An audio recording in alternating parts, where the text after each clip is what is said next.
Ladies and gentlemen, we're going to move into our next session.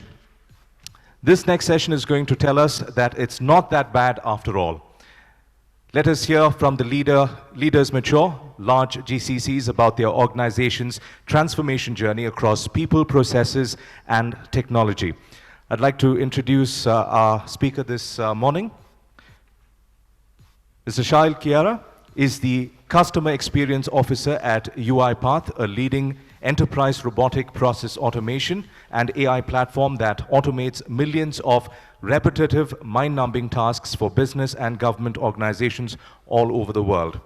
His role is to help shape a consistent, cohesive, collaborative customer and partner experience, while driving accelerated adoption and expansion of UiPath products and services worldwide.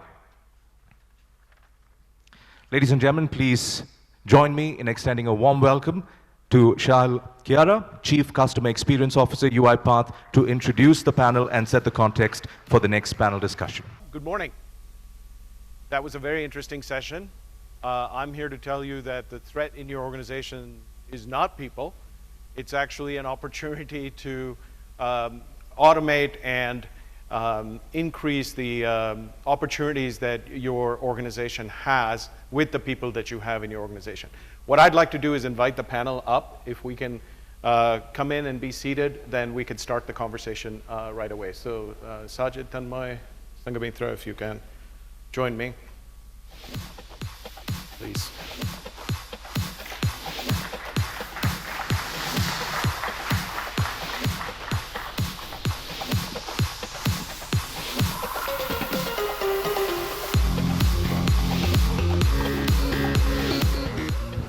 So I think automation is on everyone's mind, and it is certainly a hot topic in this marketplace. And as pioneers of the automation first era, I'm really excited to have a very esteemed panel here. You would be wondering what two banks and a large, world's largest beverage brand have in common. Well, it's a simple answer. They're all on their journey with RPA and with UiPath. So I thought we would begin with a round of introductions. Sanghamitra, would you like to go first? So good morning, everyone. And I'm Sanghamitra Bhattacharjee. I work with RBS as the head of analytics. And I mainly work with data in creating an ecosystem which, makes availability of data easier, creating digital products on top of data, and a cloud transformation across the bank. And I think I'm very excited to be here to talk about digital transformation, to talk about RPA, which is causing a lot of stir, especially in the banking industry, and creating new avenues for us to reach out to different customer segments that have not been reached so far. For employees, it's creating new areas where they can go and look at how they can bring more customer focus, do more work for less, rather. And I'll hand it over to Sajid. Sajid, you want to go next? I have the mic. My name is Sajid. I head Wells Fargo Technology for India and Philippines. A big part of Wells Fargo's strategy has been looking at our traditional businesses and consumer and wholesale, and how do you apply digital transformation on top of that. For the record, we are a 170-year-old bank, a lot of tradition. And so with your session today, we're hoping to share some of our experiences and journey, not only from a global perspective, but what we are doing from an India perspective to address some of those areas. Thank you. Tanmay? Yeah, hi. So I think the last session gives us one more reason for some more digital disruption, right? And I was speaking to some startup here, and they have something which is on photon based, which is the physics quantum photon based mechanism to bring in more digital security. Thanks, Ankit, for giving us one more reason to think of some digital disruption. Okay, so my name is Tanmay Agarwal. I lead a large shared services, a cross-functional shared services in Coca-cola, and happy and delighted to be here. Just a quick check. How many of you have tried our Minute Maid smoothie? Great, just one hand, so we've not done a good job. There is a lot of new products that we keep launching. Minute Maid smoothie is a mango, banana, milk-based product. And similarly, we've launched a Fanta Juicy, which has got a tinge of juice with Fanta, and a Sprite Juicy, which is a tinge of juice with Sprite. So just to let you know some of the new products. So I represent a company which is about 132 years old, but our CEO is wanting us to create a culture which is that of what the likes of Ankit and the number of startups are doing, which is drive change fast. Thank you. So that sets the right mood with the smoothie that you talked about, because I think everyone is thinking refreshing thoughts after that last presentation, which was very exciting from Ankit as well. But to set a frame of reference, digital transformation or disruption is a key topic in management today. Certainly at board level, certainly within your organizations at various different levels. When I interface with customers that are using RPA or digital transformation technologies, they constantly say banks are not banks in the digital age. They are software companies. Car companies are not manufacturers in the digital age. They are in the mobility business. So whether we like it or not, digital transformation or disruption is occurring across the board. And it's not just about technology, it's also about new business models, and more importantly, it's about the cultural adoption and people inside your organization. So in your organizations, when you think of digital transformation, particularly where the rubber meets the road in your organizations, what comes to mind when you think about digital transformation or disruption? Okay, so I think let's be very clear. And the word digital now has been spoken about over the last 2 days, over the last so many years. What it means to me and what it means to the organization that I represent. 3 simple things. First is when we talk about digital. So first is about how do we leverage the data and the volume of data that we are generating and use analytics to drive insights. So that's one of our pillars of digital and driving disruption through digital. And my team is actively engaged in bringing those granular insights to the point that Sajid you're saying on, or Shail on the rubber meeting the road, on helping drive those business insights. So that's the first pillar of digital. The second pillar, as we look at it in our organization, is using various tools, technologies, whether it be in sales, whether it be in marketing, whether it be in our business processes, like the RPA and the automation and stuff, to drive in efficiencies, both internal and drive in something which matters for the consumer. So that's the second big pillar when we talk of digital and digital disruption. And the third pillar, as we look at it, is more from e-commerce and the channels that we have now to reach the consumer. So I think that's the 3 facets, because digital means different things to different people, different organizations. We look at it in these 3 pillars, and as GCCs or business shared services, we impact all these 3 pillars in a big way. And I think we will talk about it as we go on. So I think for us in the banking really, when we talk about digital transformation, it is much beyond like having customers having access through mobile apps or through, say, websites, or end-to-end products being available on mobiles, etc. It's a level above that, I would say, especially in the banking domain, because if you look at hospitality industry, travel industry, etc., these are highly digitalized at the moment, and they are more of tech companies that are running, but banking not so far, traditional banking. But for me, it is like conjunction of three areas really. One is the banking domain, right?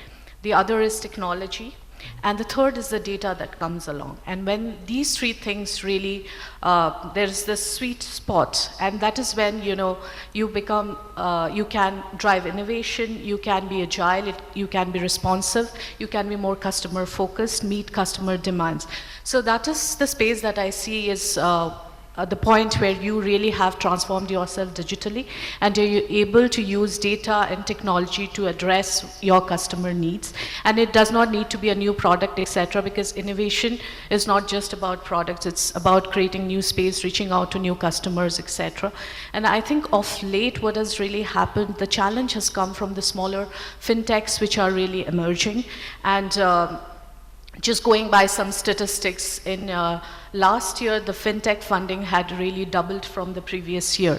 And many of the fintechs are now valued at over $1 billion. And they are addressing some niche markets which has not been addressed by traditional banking, mainly because we did not have the kind of technology that we have today, right? Like lending to people who do not have, a high credit score or no credit history at all. But these are the segments that are being met by the fintechs. And that is where I see that the banks are also starting to embrace this digital transformation so that they can reach out to their existing customers in a better way and can move into newer customer segments. Sajid? Sure. Wells Fargo, as I said, is a 170-year-old bank. And so traditionally, we didn't start off as a bank. We started as a courier company, and that's a little bit of history for you. But one of the things that we are also known as a generation bank, because over generations, we've been able to provide different products for our customers at different stages of their life. When they were a student, when they got married, when they wanted a mortgage, when they wanted to educate their kids, retirement, and that's been traditionally our focus. But one of the things the bank has been very good at is leading with times and changing our approach to our customers from a technology perspective, and that journey has been phenomenally great for us. If you look at most banks, they have very traditional business. They have the consumer business, but they have the wholesale business. These are the traditional business. We move money, we help customers, and that's what we are. But most banks have now seen the advent of digital. And with digital coming in place, for example, in Wells Fargo, we've created a separate division. We took out all things digital out of all lines of business and created a horizontal practice around that, which is fundamentally responsible for defining how products should be seen by our customers. What's driving this change? A couple of things. If you look at it, between the top 4 banks, nearly 40% of their customers today trade with them on a digital platform, whether it's mobile or on a website, whichever way, modus of operandi, that's how it's been driven. If you look at the deposit share of all the other banks, excluding the top 4, and you look at the corresponding share on the digital side, you will find that the top 4 has a greater market share than the other hundreds of banks out there. So as you can see, most of the big banks and everybody on the street are now pursuing that. It is important for us to also recognize that fintechs do play a role. But if I have colleagues in the room who are from the banking industry, you will appreciate what we call as regulators. The regulators sooner or later will get involved in all things that has money involved, right? And so it's very important for us to get excited about fintech and what they're going to do, but ultimately, regulators care about customers because they believe their citizens' money needs to be protected. But the one thing that's driving digital, and I think most of us in the room agree, are the millennials. Everybody wants to catch them young. And they are fundamentally driving the whole adoption of digital for most banks. As I said, we are a generation bank, but our generation is shifting. And that is one of the unique opportunities where we are positioned as a bank and for our 70+ million customers globally.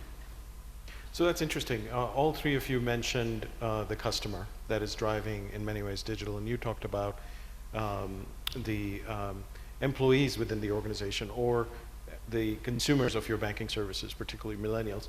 You know, in the last few years, a new customer has arisen on the horizon, and probably all of you see this new customer, and this new customer is born social, is very interested in measuring everything, wants something at the speed of light, and is highly social from the social media perspective. And serving this customer with legacy processes and legacy tools is not necessarily digital transformation, at least in my mind. So I think the three of you have embarked on a journey using RPA, and I think it'll be interesting perhaps if you can take a minute or so and just talk a little bit about your RPA journey that you've been on. Sajid, do you want to go first? Yeah, so look, maybe before we get into RPA, I'll give you a brief approach. Technology jobs in the US has been declining since 2007. Right? The number of tech jobs out there, and banks were the biggest employers in 2007. Over the last decade or so, they've stopped hiring, or they declined hiring. But what has happened instead of that? Revenues don't seem to stop, they seem to be growing, right? If you really look at efficiency ratios, for most banks have gone up, right? We're making more money with less opportunities. If you look at you know, the spend that they are making between Amazon, Google, close to $13–14 billion, right?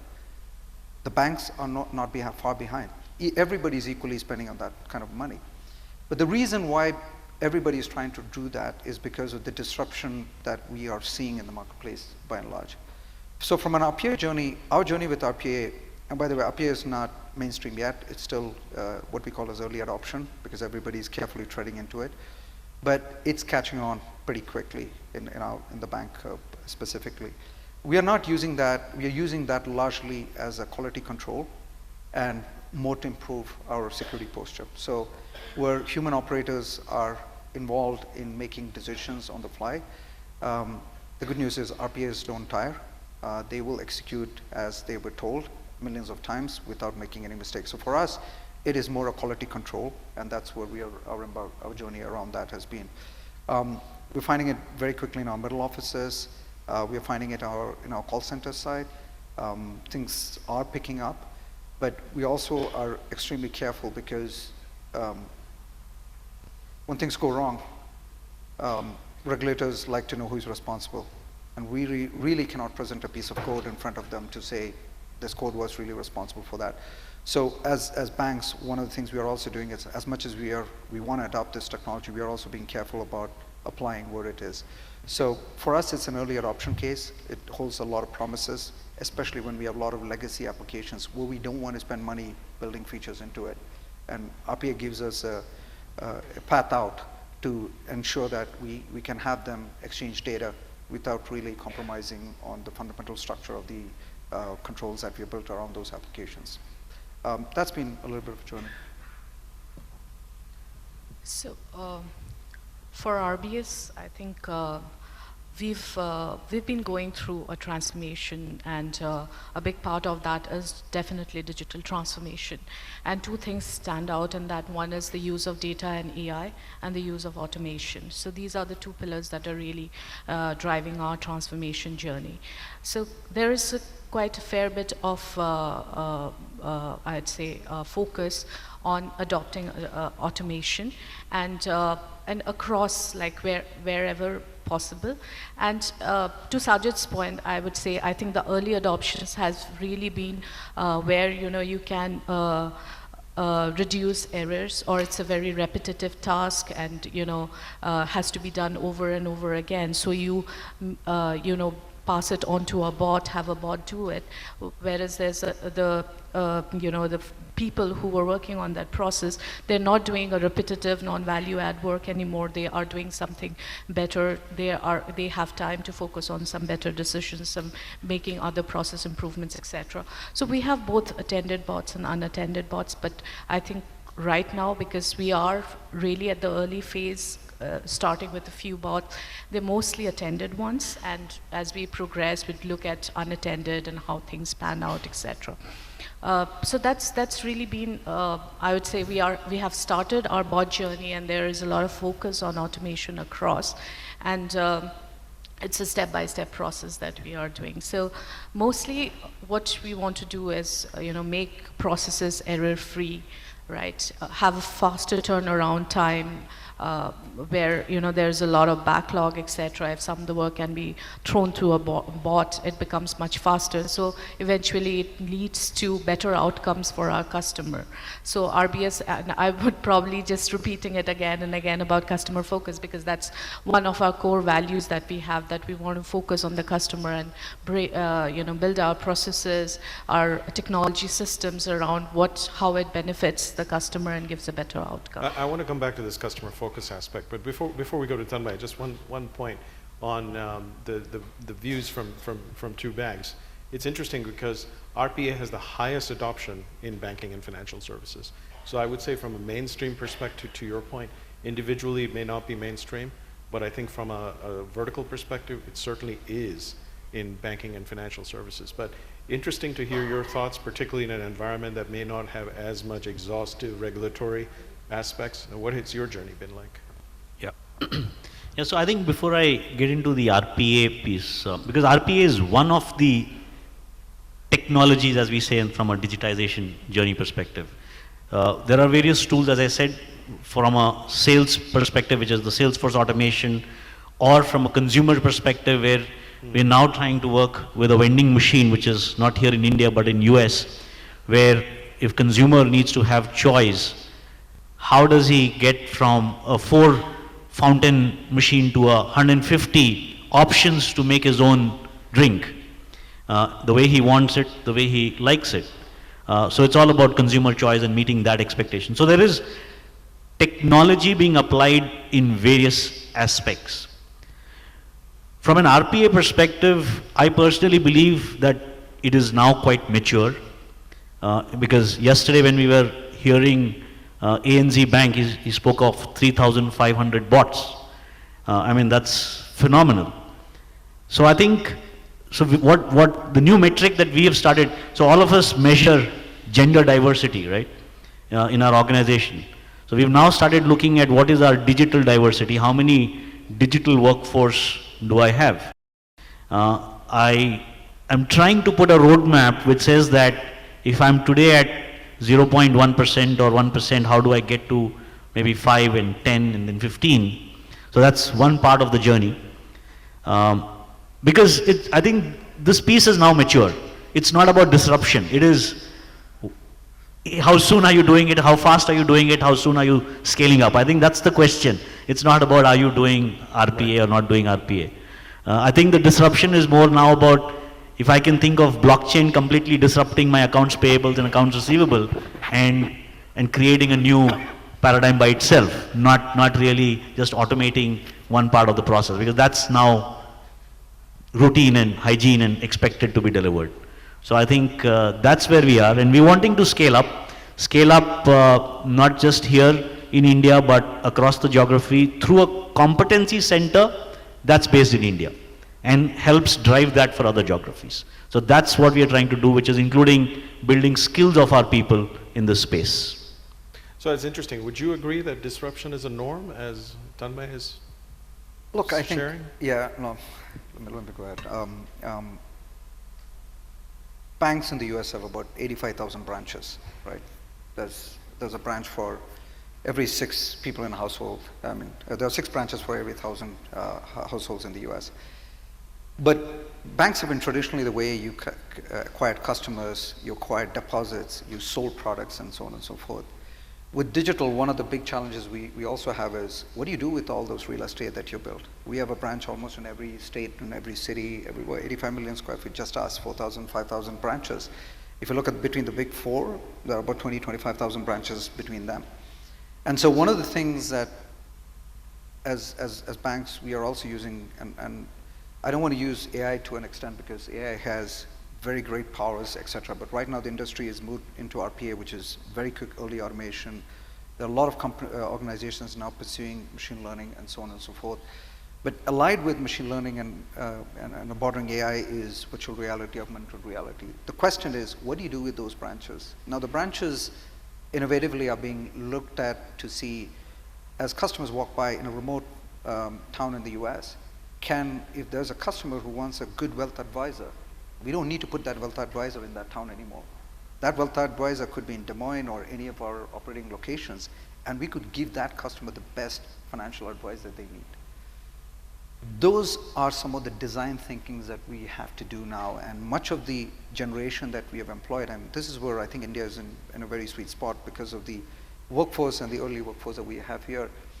We are able to adopt early mind share into what millennials think and how do they want to be approached it. So the disruption that we are seeing is the branch in itself is just one of them. But if you look at a variety of areas of our businesses, we don't need to build all the a big challenge with most banks is how do you onboard a client because of all the checks and balances. And some of the ecosystem today are providing quite natural foray into those. And you're seeing big banks, fintechs, small banks, fintechs, small banks, big banks, everybody's collaborating with each other to now create, let's not all reinvent the wheel, but kind of bring in best of what we all are good at. But at the end of the day, see how that will benefit our customers. Because all customers care about is time to market, speed to market. Nobody likes to wait in a queue. That generation is gone. And so the disruption that you see is largely write some financial advice and looking at the speed to market is going to be very, very... No, it's very interesting, particularly from a real estate perspective, because I can tell you I live in the US, but I don't know when was the last time I went to a bank. It has been many, many years since I've actually gone to a physical location. But interestingly enough, on the real estate aspect, banks are starting to get into a different kind of business to attract customers. There's a bank in the US that is turning their banks into coffee shops and beverage centers, as an example, to do banking while you are having your beverage there, which is quite an interesting disruption from that perspective. Sanghamitra, what are your thoughts on disruption being the norm? Right. So I'll focus a bit on the United Kingdom because that's where RBS primarily dominates, right? So some of the studies, they show that around 3/4 of the millennials, they would rather not focus on buying a property, but would like to invest more on shares, bonds, or bitcoins, right? There is a great preference for buying bitcoins or similar cryptocurrency. Now, and if we look traditionally at the market that's there, it's mortgage market is one of the highest segments that all the banks have traditionally at least we have had. And this mortgage market is now really shifting as the generations are moving. And of course, like Sajid also mentioned, people are sort of spending more time on their mobile phones, they're most used to digital products, etc., the younger generation especially. So there is definitely a disruption coming, right? But it appears very small because the banks, as we say, right, they control a lot of the commerce, the organized commerce that's running. But fintechs probably get a very small chunk of it, right? But then what I feel is as we move maybe 10 years down the line, the chunk is going to be much higher because the people who would want to do banking, the kind of banking that they want to do, that is going to have a big paradigm shift, and people will be looking for different products that they can come up with. Students would be looking now, if you look at the millennials and Gen Y, etc., people are, there's a lot of borrowing on the personal loan segment for travel, etc.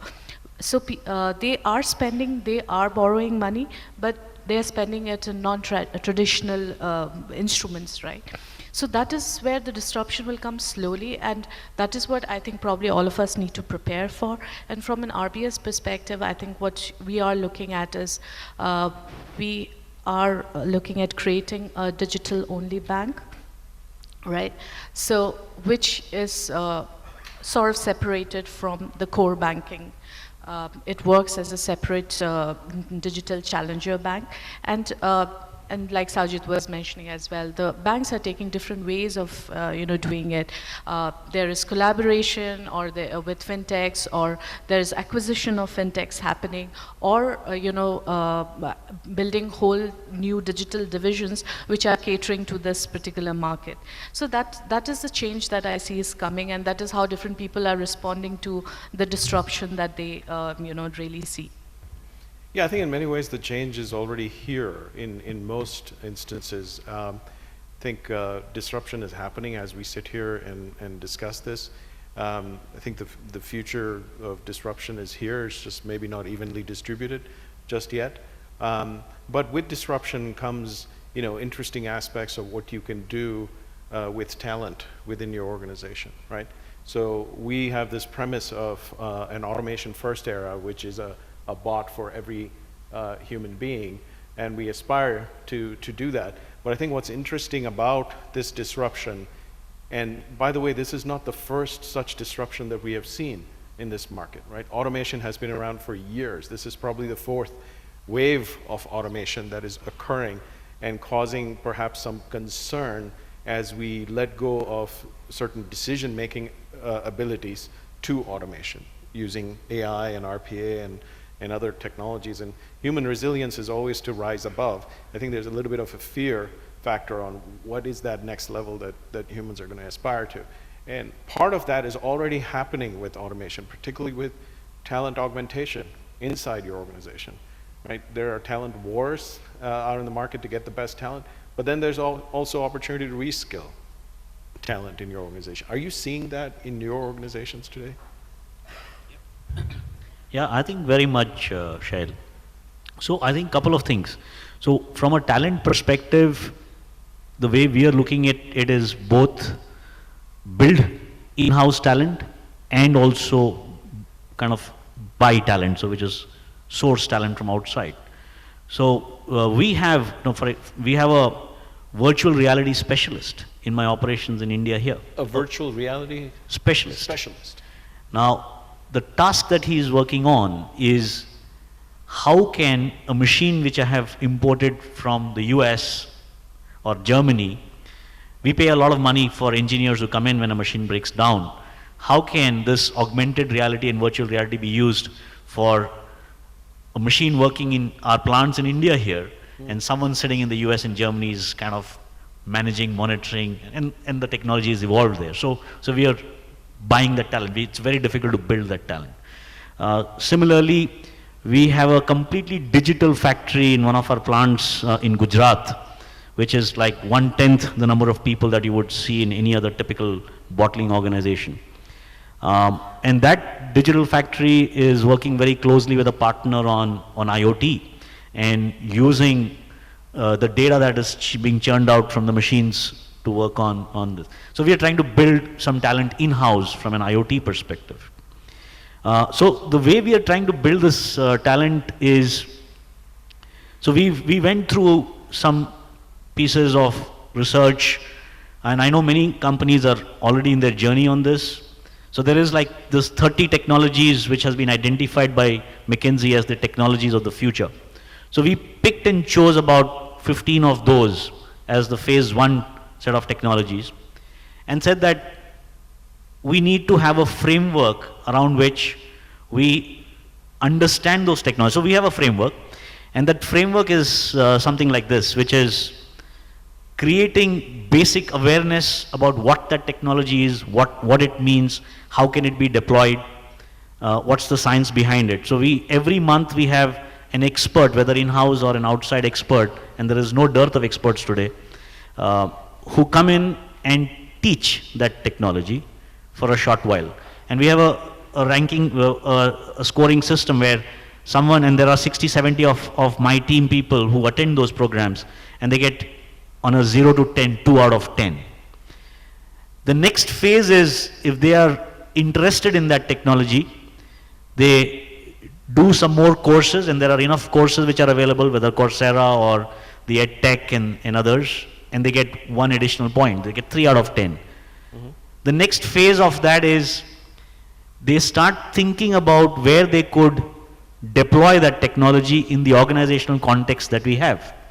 and they get 2 additional points if they are able to use NLP, which they have learned in, let's say, reading contracts and then using that, or on a chatbot kind of a scenario. So we have a framework where someone eventually evolves to a guru status, where he could then teach others and write white papers on how they can deploy this technology. So we are starting it in this manner, and I think it's a few baby steps that we have taken, which we are calling as digital quotient, and the digital quotient of a person. And RPA is one such thing, where we are getting our people trained in through the UiPath university on becoming coders. So people who have a little bit of technical bent of mind, they become coders. We are now recruiting, you'll be surprised, so we are now recruiting techno-functional experts. And I myself find it difficult when I have to interview folks on skills like SSIS and SSIR, or how the network architecture would look and things like that. So I'm trying to build my own capabilities in that space so I could hire the right candidate from a techno-functional perspective. So we're trying to slowly get there. It's not easy, but we are taking those baby steps. That's excellent. Any other thoughts on reskilling of talent or talent augmentation? So Go ahead. So at RBS, not because I'm from RBS, I think the RBS Academy is probably one of the best I have seen in the industry, and a lot of focus and a lot of organized focus on how reskilling of people has to be done, and there are variety of options available.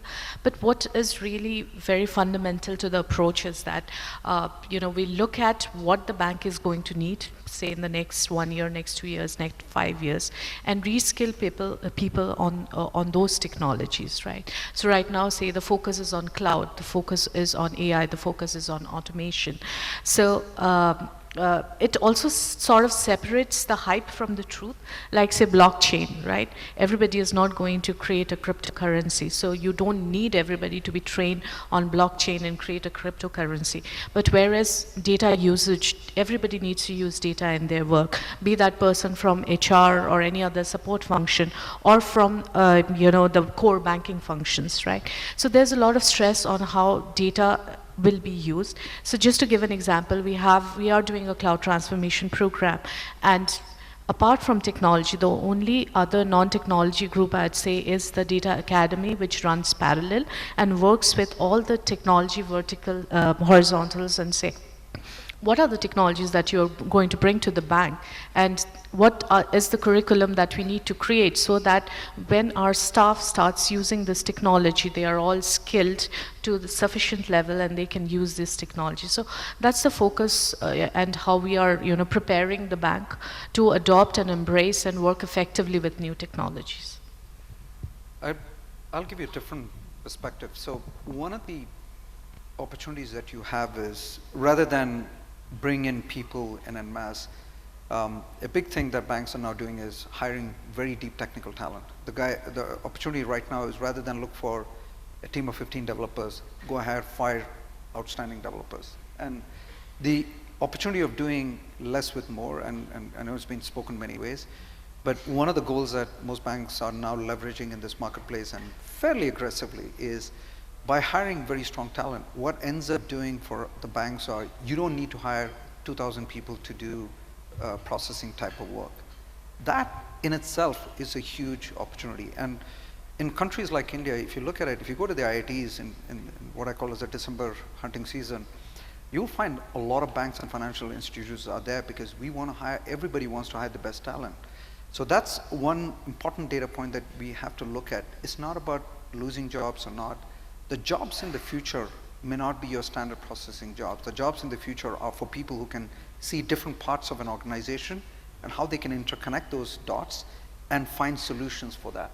That is going to be the biggest talent pool. And in a country like ours, where there's so many industries and so many technical talent, not just in technology but in other areas, repositioning, repivoting our education system, but more importantly, positioning as organizations, we have a fundamental responsibility to stop funneling what I call as horizontal scale versus encouraging people to go vertically deep. So a big part of our focus has been emphasizing to our people to say, go deep.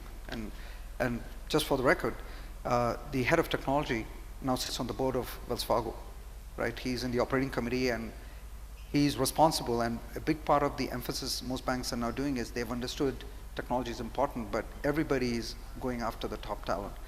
So to your question, it's not about what happens to those people.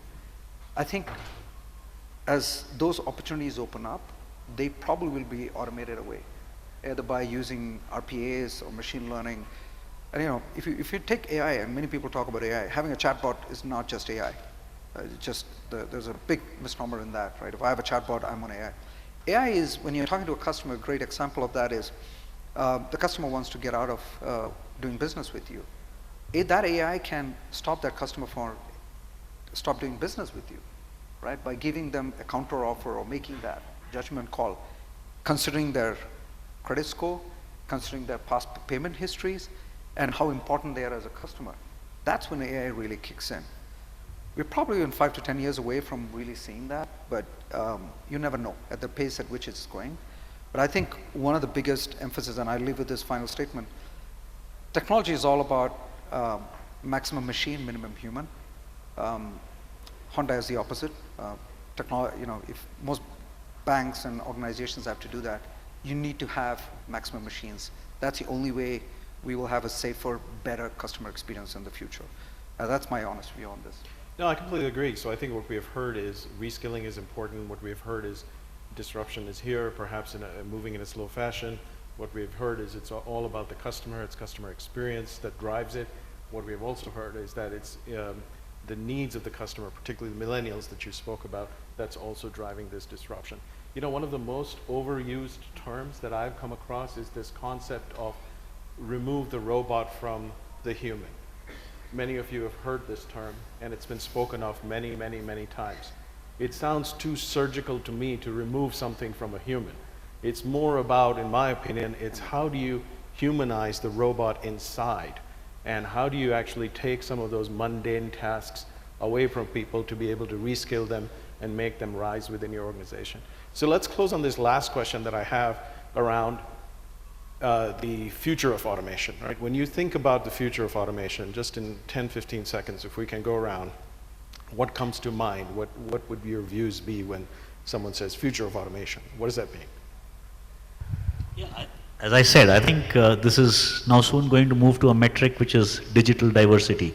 What's the quantum of digital diversity that you have in the organization? The second piece is, I think, to Sajid's point, it's about connecting the dots and using the startup ecosystem very, very effectively.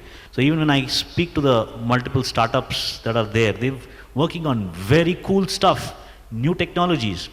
They need to see the use cases which we can bring to the table. So I think that's the second piece, which is the future is actually bringing to life many of the cool stuff that's happening in the startup world. I think the future of automation is really making that human-machine interaction better, right? So especially, I'll give an example, like, although we talk about so much digitalization happening, this happened to me 6 months back. So there was a bank I wouldn't name. They had my account. It was a new account, and I was not able to create my password, etc., log in and connect them. And I called the call center, and they said, try this, and finally my account got locked. And then somebody else calls and says, your account, somebody was trying to hack your account, and it's locked. So they are not connected. And for me as a consumer, it's a very bad experience because the bank is not talking to each other different.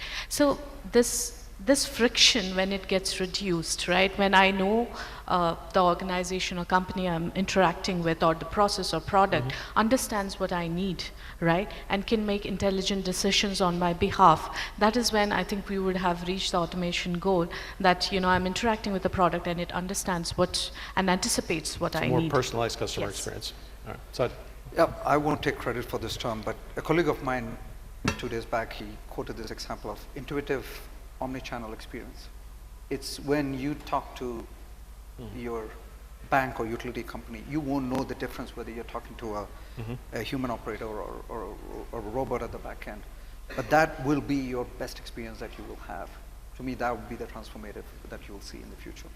So my thoughts on future of automation is that the future of automation is going to bring us one absolute and one gift. And that absolute is going to be time, which means that we will have more time to do a lot more things than we do today and be more creative. And the gift is still going to be, even in a RPA and AI world, it's going to be choice. The choice is still going to be ours of what we do with that time. So with that, we've taken a lot of your time. Thank you to the panel. Really appreciate you joining us today. Ladies and gentlemen, please give the panel a big round of applause. I would like to request Shail to present a small token of appreciation to each of the panel members. Thank you. Thank you. I'll take it.